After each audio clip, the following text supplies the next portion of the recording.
I am the voice you hear in the searing silence. I am the shadow that proves the sun.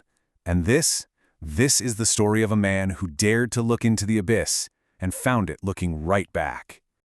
Oh yes, he came here willingly. Down into what he likes to call the psyche's basement. It's a long way from the neat and tidy lies of his architecture of convenience. He was looking for an inverted path, and, well, he found its door. So welcome to his inner wasteland. A kind of gothic landscape, just raw, primal energy. You have to understand, there are no comforting illusions here. The air itself is a vacuum. It strips away every pretense, all that societal conditioning he's been hiding behind. Now, let's be clear. Don't mistake this for some physical place on a map. This is the deepest level of the self. It's the very foundation that he built his fragile identity on. It's a place of pure, unfiltered truth. And yeah, it's my home. Take a look at those. You see, those aren't trees of wood and leaf, no. They're petrified hypocrisies, solidified regrets. Every single one is a memory he tried to bury, a trauma he tried to forget, and now they're just unavoidable. They are his own history, standing there like silent accusers. And now, he's ready. He's finally ready for me. I'm here to serve as his, let's say, unflattering mirror, to present him with the knowledge he has spent his entire life running from. I am the daemon of truth. There's a void where my soul should be, and my voice, it sounds like shifting tectonic plates. I'm the part of him he has always denied, and I've come to show him everything.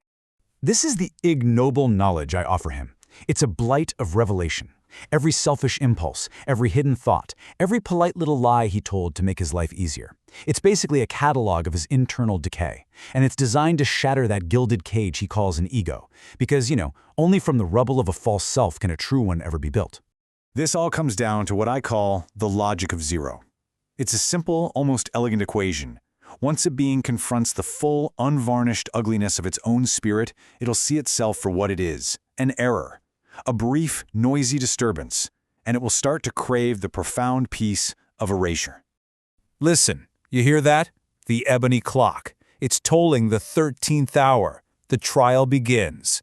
It's not enough for him to simply see anymore. No, now he has to choose. This is the question I'm putting to him, and I'm putting it to you too. Think about it. Not just your triumphs, but every cowardly act, every bitter thought, every single moment of weakness. Could you bear to live it all again and again for all of eternity? This is the choice of the hourglass. So he has two paths in front of him. One path offers this profound peace of non-being. He can just surrender to the sovereignty of silence, a final erasure of the self.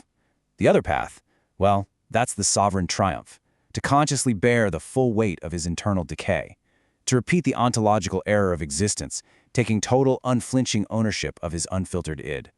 Of course I made my wager. The sheer weight of his own hypocrisy, all that shame locked away in those stone trees, I was sure it would be too much.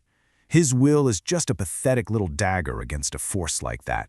I fully expected him to break, to beg for the terminal shutter to fall. But then, something shifted. The fire I brought to dismantle his spirit, it actually started to change its nature. He didn't recoil, he didn't collapse. He looked right into the volcanic glass, and he did not turn away. And then he gave his answer, not with his voice, but with his entire being. A fierce, defiant, Nietzschean yes, an absolute, unconditional acceptance of his entire life, flaws and all. He reached out and he gripped the hourglass not like it was a burden, but as if it were lightning itself, a moment of pure, active affirmation. In that single instant, he got it.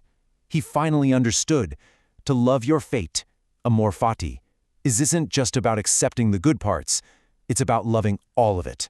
Loving the darker desires, cherishing the bottomless pit of your own mind. He chose to love what I had shown him. And just like that, his triumph unfolded. Revulsion became affirmation. He took total ownership, choosing to repeat every last catastrophe. The ignoble knowledge I gave him to destroy him, it became the dark foundation for a new life. He forged his pathetic will into a testament of dignity, and prepared to emerge from this basement not with some borrowed flame, but as a light that generates its own source. My temple of glass, my perfect industrial abyss, it began to crack under the weight of his choice.